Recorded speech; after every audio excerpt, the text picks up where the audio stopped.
The distress beacon had been silent for 3 cycles when Alya's scout ship finally broke through the crimson atmosphere of Keth 7. The planet was classified as uninhabitable by civilized standards, a polite way of saying it was a death trap. Gravity twice that of Earth, predators at every level of the food chain, and storms that could shred titanium plating. But somewhere down there, Ambassador Reinar's diplomatic cruiser had gone dark, and Alya had never been one to leave people behind. She brought her ship down in a clearing beside the wreckage. What remained of Reinar's vessel was a twisted skeleton of metal, one wing buried in the volcanic soil, the other pointing accusingly at the sky. The distress beacon blinked weakly from within. Still operational, Alya muttered, checking her scanner. Life signs, faint but there, 20 meters northeast. She grabbed her survival pack, checked her plasma pistol, and stepped into Keth 7's hostile embrace. The air was thick and hot, each breath like inhaling from an oven. Overhead, something with too many wings and not enough body screamed as it circled. She ignored it and pushed through the dense violet foliage. What she found made her stop dead. Ambassador Reinar, the Vorentine Empire's most decorated diplomat, whose species had evolved from apex predators and stood nearly 8 feet tall, was trapped beneath a collapsed support beam. His silver-gray fur was matted with dried blood, one leg twisted at an angle that made Alya wince. But that wasn't what shocked her. Curled against his chest, purring softly, were 2 juvenile Keth stalkers. Their mother, a creature the size of a shuttle with claws that could pierce armor, lay dead nearby, a piece of debris through her skull. "Don't move," Reinar rasped, his golden eyes tracking Alya's every motion. "They think I'm their parent now." Alya assessed the situation with the cold practicality that had kept her alive through a dozen impossible missions. The cubs were orphaned.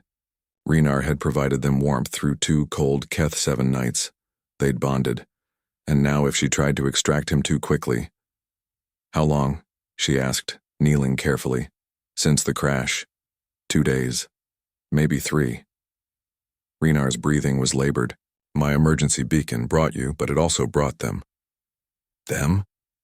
As if in answer, the forest erupted with movement. Alya's scanner screamed warnings as 30 contacts materialized from the tree line. The Vorentine elite guard, Reinar's personal protection detail, emerged in full combat armor, weapons primed, moving with the predatory grace their species was known for. Their commander, a scarred veteran named Crix, approached with his plasma rifle raised. "Human, step away from the ambassador." Alya didn't move. "If I do that, these cubs will panic. If they panic, they'll hurt him. If they hurt him, you'll kill them. And then every adult Keth stalker within 10 kilometers will smell blood and come running. We'll all die." Crix's mandibles clicked in agitation. "The ambassador requires immediate medical attention." "The ambassador requires patience," Alya countered. She slowly reached into her pack, movements glacial, and withdrew a ration bar. The cubs' heads perked up, their 6 eyes fixing on the food. "Here's what humans do. We adapt. We improvise. And right now, we're going to teach baby apex predators that we're not a threat." She broke the ration bar into pieces and tossed them gently near the cubs. They sniffed, uncertain, then began to eat. While they were distracted, Alya moved closer to Reinar. "This is insane," Crix hissed. "Our protocols demand your protocols." "Didn't account for this," Alya said calmly, examining the beam. "But humans? We've been adopting orphaned predators since we were living in caves. Wolves became dogs. Wild cats became house pets. We have a saying, everything wants to be friends with humans eventually." She worked while she talked, using a portable jack from her pack to slowly lift the beam. The cubs watched but didn't attack. Reinar's guards formed a perimeter, weapons ready but held low. Even they could see the wisdom in the humans' mad approach. "Why are you doing this?" Reinar asked through gritted teeth as the pressure eased. "Your species and mine. We're not allies."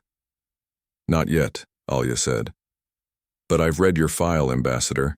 You've spent 20 years trying to broker peace between humanity and the Vorentine Empire. You've argued that humans are worth understanding, not conquering. She met his golden eyes. Someone should return the favor. With a final heave, the beam came free. The cubs startled, but Alia was ready, producing more food, speaking in soft, nonsensical sounds that somehow worked across species. The cubs settled. Crix and his guards rushed in, but Alia held up a hand. Slowly, you're predators to them.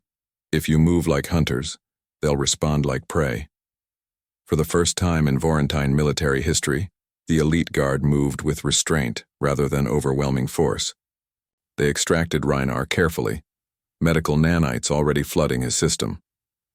The cubs watched, confused but not aggressive, as their adopted parent was taken away. Alia stayed behind, feeding them, speaking softly, until they finally curled up and slept. Only then did she retreat to her ship. Crix found her there as his team prepared to evacuate. The ambassador wishes to speak with you before we depart. Reinar was in a medical pod, but conscious. You saved my life, human. You would have done the same. Perhaps. His mandibles formed something that might have been a smile. But I would not have befriended predator cubs to do it. Your species is unusual. We're persistent, Alia said. And we're very good at making friends with things that want to eat us. Maybe that's what the galaxy needs, someone too stubborn to give up on peace. 3 months later, the Treaty of Keth 7 was signed, the first true alliance between humanity and the Vorentine Empire. And in the gardens of the Imperial Palace, 2 young Keth stalkers, relocated and thriving, played under the watchful eyes of Ambassador Reinar.